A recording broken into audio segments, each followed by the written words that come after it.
നിരന്തരം ട്രംപിന് കനത്ത പ്രഹരം ഏൽപ്പിച്ചുകൊണ്ടിരിക്കുന്ന ഇന്ത്യക്കെതിരെ ഇപ്പോൾ വീണ്ടും ഡൊണാൾഡ് ട്രംപ് തിരിഞ്ഞിരിക്കുകയാണ്. ഇന്ത്യൻ കമ്പനികൾക്കെതിരെയാണ് ഇപ്പോൾ ഡൊണാൾഡ് ട്രംപ് തിരിഞ്ഞിരിക്കുന്നത്. രണ്ട് വമ്പൻ കമ്പനികൾക്ക് നിയമനങ്ങൾ നിർത്താൻ ഇപ്പോൾ ഡൊണാൾഡ് ട്രംപ് തങ്ങളുടെ അമേരിക്കയിൽ പറഞ്ഞിരിക്കുകയാണ്. പോരാത്തതിന് ഇന്ത്യൻ കമ്പനികളെ ലക്ഷ്യം വെച്ചുകൊണ്ട് ഡൊണാൾഡ് ട്രംപ് വലിയ രീതിയിലുള്ള പ്രവർത്തനങ്ങൾ ഇവിടെ നടത്തുന്നു എന്ന റിപ്പോർട്ടുകളും പുറത്തു വരുന്നു. എന്തായാലും ലോകത്തിലെ മുൻനിര കമ്പനികൾക്ക് ശക്തമായ സന്ദേശമാണ് US പ്രസിഡന്റ് ഡൊണാൾഡ് ട്രംപ് നൽകിയിരിക്കുന്നത്. അതെന്താണ്? ഇന്ത്യ ഉൾപ്പെടെ മറ്റ് രാജ്യങ്ങളിൽ നിന്നുള്ള നിയമനങ്ങൾ കർശനമായി നിരസിക്കണം എന്നാണ് ഡൊണാൾഡ് ട്രംപ് ഇപ്പോൾ പറഞ്ഞിരിക്കുന്നത്. ഇതിൽ ഗൂഗിൾ ഉണ്ട്, മൈക്രോസോഫ്റ്റ് ഉണ്ട്, മെറ്റ ഉണ്ട്, അങ്ങനെയുള്ള പല കമ്പനികളിലും ഇനി ഇന്ത്യക്കാരെ എടുക്കരുത് എന്നുള്ളതാണ് ഡൊണാൾഡ് ട്രംപിൻ്റെ തിട്ടൂരം. വാഷിംഗ്ടണിൽ സംഘടിപ്പിച്ച AI ഉച്ചകോടിയിൽ ട്രംപ് അമേരിക്ക ടെക് കമ്പനികൾക്ക് ഒരു സന്ദേശം അയച്ചു.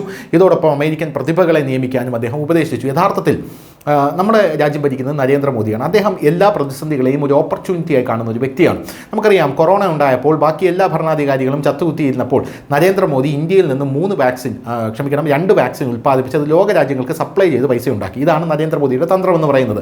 പണ്ട് മുതലേ നമ്മുടെ ഇന്ത്യക്കാർ പറയുന്നുണ്ട്, എന്തിനാണ് നമ്മുടെ നാട്ടിൽ പഠിച്ച ബുദ്ധിമാന്മാരായിട്ടുള്ള ആൾക്കാർ അമേരിക്കയിൽ പോയി ജോലി ചെയ്യുന്നത്, അവർക്ക് ഇവിടെ ജോലി ചെയ്ത് നമ്മുടെ നാട്ടിൽ ടാക്സ് അടച്ചുകൂടെ എന്നൊക്കെ നമ്മൾ ചോദിക്കുന്നതാണ്. പക്ഷേ ഇപ്പോൾ ഉർവശി ശാപം ഉപകാരമായി എന്നുള്ളത് പോലെ ഡൊണാൾഡ് ട്രംപ് തന്നെ പറഞ്ഞിരിക്കുകയാണ്, ഇനി അമേരിക്കയിലുള്ള ഗൂഗിൾ, മൈക്രോസോഫ്റ്റ്, മെറ്റ പോലുള്ള കമ്പനികളിലേക്ക് ഇന്ത്യക്കാരെ എടുക്കരുതെന്ന്. അങ്ങനെ ഒരു സാഹചര്യം ഉണ്ടായാൽ അവർക്ക് ഇന്ത്യയിൽ തന്നെ ജോലി ചെയ്തുകൂടെ എന്നുള്ള ഒരു ചോദ്യം അവിടെ ഉയർന്നു വരികയാണ്. ഈ അവസരമാണ് നരേന്ദ്രമോദിക്ക് മുന്നിലുള്ള ചാൻസ് എന്ന് പറയുന്നത്.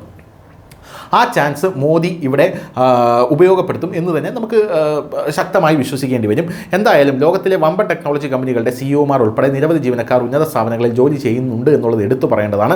Google CEO Sundar Pichai, Microsoft CEO സത്യം നാദല്ല, മെറ്റ റിക്രൂട്ട് ചെയ്ത AI ടീമിൽ നിരവധി ഇന്ത്യക്കാരും ഉൾപ്പെടുന്നുണ്ട്.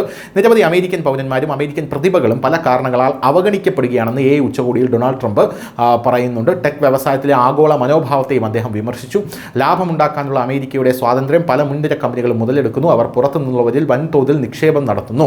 എന്തായാലും ചൈനീസ് ഫാക്ടറികളും ഇന്ത്യൻ റിക്രൂട്ടുകളും ഉടനടി നിർത്തണം എന്ന് തന്നെയാണ് ഡൊണാൾഡ് ട്രംപ് പറഞ്ഞിരിക്കുന്നത്. ന്യൂസ് ഡെസ്ക് ന്യൂസിൻ്റെ മലയാളം.